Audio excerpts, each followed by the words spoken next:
back with Ice-T. Maya Angelou and I were saying last evening, it's a shame that so many young people think the only way out is to hit the lottery. And I know you work a lot in the neighborhood with the young people who live in areas of crack and crime and violence and fear of the police. How do you give these young people hope? It's not easy. It's really hard. Last year I spent a long time working with the gang truce organizations. We had a truce that started in Los Angeles, and the kids had decided that they do not want to continue this war. And we cried out to, the country for help, and there was no aid. You have these big crime bills, but nobody was even willing to come in and help with a situation like this. They rather just build prisons and things. So it's really hard. It's really hard. I mean, the only hope I really see is not in this generation. I just think it's something that you got to teach your kids. If I teach my son, if I deprogram them from these attitudes, and if you teach your children and grandchildren the right thing, their generation might have a chance. But if, people keep teaching this hate, it's always going to be passing the baton, as you say, of hate, of racism. Yeah, and white people just have to come out of denial and stop saying it's over, because it's still here. Did you ever hate white people in your life? You become, not necessarily hate them, but at times when you're growing up, you become like jealous. Yeah. You see them get things you don't get, and you see them left alone when you're messed with, and you say, yo, this isn't fair. And it starts making you angry, But I never allowed hate. Hate to me kind of just like, it's like stagnates you. It just, I always learned how to turn hate into energy. And so I was like, look, okay, I'm mad, but that means I'm going to have to work twice as hard. Right, but when did you wrestle the demon of hatred to a draw? When did you get that out of your life? Were you a young man, teenager? I have to deal with it every day. Really? Because, it's something you have to deal with every day. And I mean, I've seen myself go through situations that wouldn't have happened to, different people in America. And basically even the whole conversation, even though anybody you put on here, if you deal with somebody black and they talk real, racism is the only thing they're going to really be able to come off with, because it's something that we fight continuously. Daily, it's pervasive, yeah. But I've gotten beyond it. I'm just like, okay, well, I'm a black man, and I'm supposed to be twice as strong, so I'm going to have to work twice as hard. You know what I'm saying?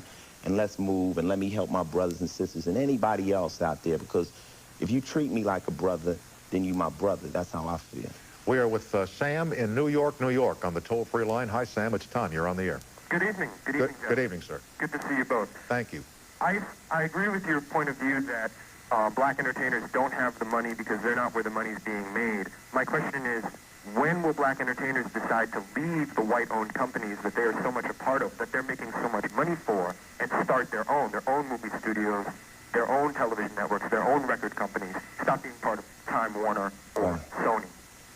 Well, I'm not part of Time Warner. I left Time Warner. I requested for a release, and I'm trying to start my own label now and work my own thing. But it's hard, you need capital, and it's not easy. And these big companies can make it hard for you. They can blackball you. They can put you in situations. Well, what they do is they control the marketplace here, and they control placement in record stores. Right. So you may have a label, but you're on the bottom shelf, and you got your Sony and your Time Warner.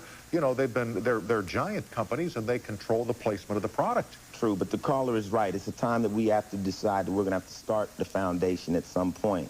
And that's why I'm trying to start my label, and I might not be able to make the money, that the big companies can, but we'll crawl first. And, the power, the only way you're ever going to get the power is if you build it from the bottom up. They can't give it to you on the top, because they can take that right back. And you also have to own it. Yeah. One of the great mistakes I've made in my life as a broadcaster is I've never owned anything I've done. Somebody else has. Yeah. And it's too late for me to go back and try and change that. But you give away an awful lot when you give away. You have no power. You have a big head, but no cattle. Well, it's something, and especially with films and records and things like that, it's something that we as minorities, so-called minorities, have to decide that it's time to do, because 30 years ago we were still on the back of the bus. It's not like we've been having our so-called freedom that long. Sam, I'm glad you called. Thanks for joining the program. Thank you, sir. Good luck to you both. All right, thank you. Appreciate that. I've got a minute left here. We enjoyed visiting with you and Little Ice in the green room and Mrs. Huffington. And when do you think the love will blossom between these two? I don't know. Ice is a player. He got a lot of girls after him and stuff. So I don't know. You know what I'm saying? I don't know if he's going to be after women with money or whatever. But I don't know. I'm just, you know, he's going to do what he's going to do. Hopefully I guide him in the right direction. How has he changed you? How has Little Ice changed you, do you think?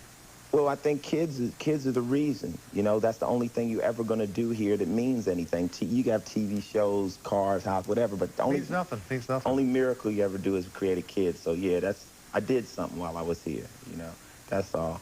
And yo, even though you don't want to, can I plug some stuff? You can't because I'm out of time. but I'll bring you back, I swear. And I really thank you for your friendship and your kindness, and you'll be welcome here anytime. Thanks, Ice. Thank you very much. My pleasure. Peace. Okay. We'll be back to wrap it up for Wednesday night and maybe plug a thing or two for Ice after these messages.